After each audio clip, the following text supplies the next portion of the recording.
ஏய் தீபோ, என்ன? என் உயிர் நண்பன் அபிஷேக் இருக்கான்ல, ஆமா. ஆ, அவன் இன்னொரு 15 மினிட்ஸ்ல இப்ப சாப்பிட வரேன்னு சொல்லியிருக்கான் வீட்டுக்கு. அவனுக்காக என்ன நீ ருசியா சமைக்க போற? அந்த மானம் கெட்டவனுக்கு வேற வேலையே கிடையாதா?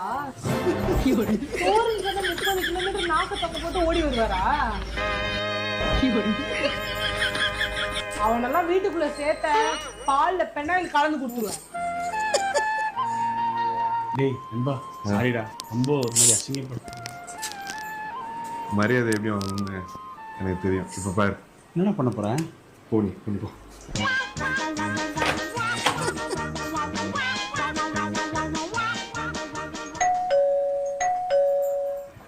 நீ அப்படியே நான் வந்துட்டேன், நான் இங்க போய் கதவு தரேன். ஏய் தீபா, வாங்க வாங்க வாங்க, உங்களை பத்தி இவ்வளவு நேரம் பெருமையா பேசிட்டு இருந்தேன். தெரியும் தெரியும். உட்காருங்க, உங்களுக்காக சாப்பாடு ரெடி பண்றேன்.